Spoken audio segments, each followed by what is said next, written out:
Salam sejahtera, salam sehat, salam satu hati. Tidak terasa kita sudah memasuki hampir 1 semester pembelajaran daring di rumah. Pasti kalian memiliki banyak cerita yang bisa kalian ceritakan nanti ketika masuk di dalam kelas lagi. Demikian juga dengan kami guru memiliki banyak cerita yang kami ingin sampaikan kepada teman-teman. Oke teman-teman, sebagai anak Indonesia kita pasti bisa melalui masa-masa sulit ini karena ada Tuhan berserta dengan kita. Teman-teman, sebelum kita memasuki pelajaran lebih lanjut, mari kita mengambil sikap berdoa, tenangkan hati, buka pikiran untuk sabda Tuhan. Marilah kita berdoa. Allah Bapa Maha Rahim dan Bijaksana, kami para putra dan putrimu sowan hatur pisungsun puji dan syukur. Sudilah hadir bersama kami dalam pembelajaran daring hari ini. Buka hati dan pikiran kami untuk menerima ilmu yang memperbaharui akal, budi, dan perilaku kami. Dalam nama Gusti Yesus kami berdoa. Amin.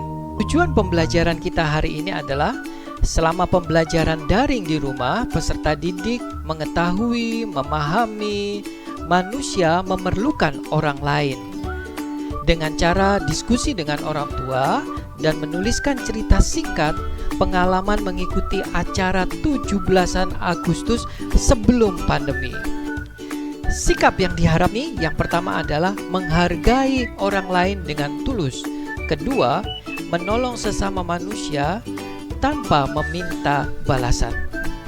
Kompetensi dasar ini adalah pertama, mensyukuri kehadiran Allah dalam berbagai suku, budaya, bangsa, dan agama. Dua, bersikap terbuka dan menerima pergaulan dengan sesama dalam keberbagian suku, budaya, bangsa, dan agama.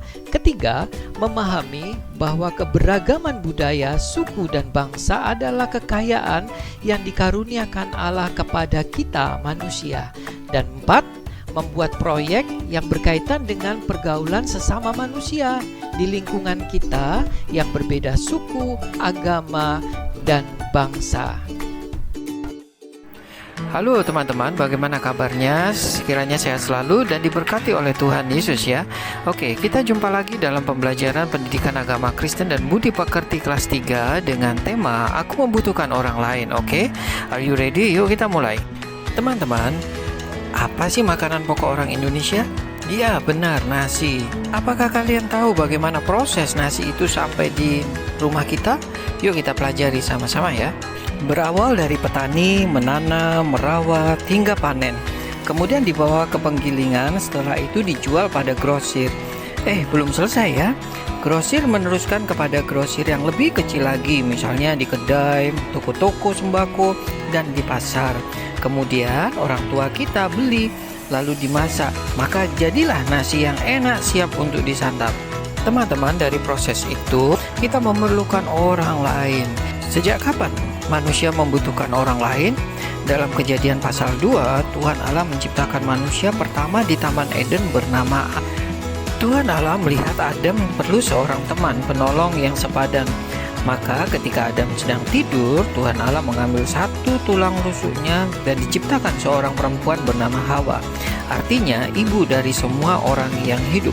Sejak saat itulah manusia hidup berdampingan dengan orang lain dan disebut makhluk sosial. Maka kita pasti bertemu dengan banyak orang. Lalu bagaimana sih sikap kita sebagai anak Kristen dalam pergaulan sehari-hari? Yang pertama, kita harus bersyukur. Kita bertemu dengan teman sekitar adalah kehendak Tuhan. Kita punya teman berbagai macam sifatnya ya.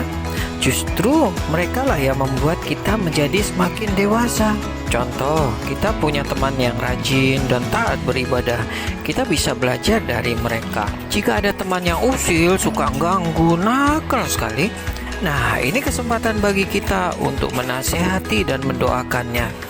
Apakah teman-teman sudah melakukannya? Yuk kita buka dalam Amsal 17 ayat 17. Demikianlah firman Tuhan. Seorang sahabat menaruh kasih setiap waktu dan menjadi seorang saudara dalam kesulitan. Nah teman-teman, disinilah fungsi kita sebagai teman yang baik, harus berani untuk menegur dan mendoakan mereka.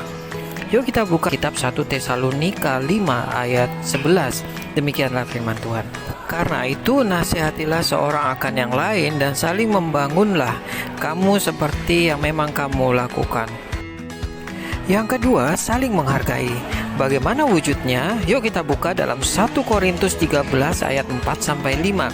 Demikianlah firman Tuhan.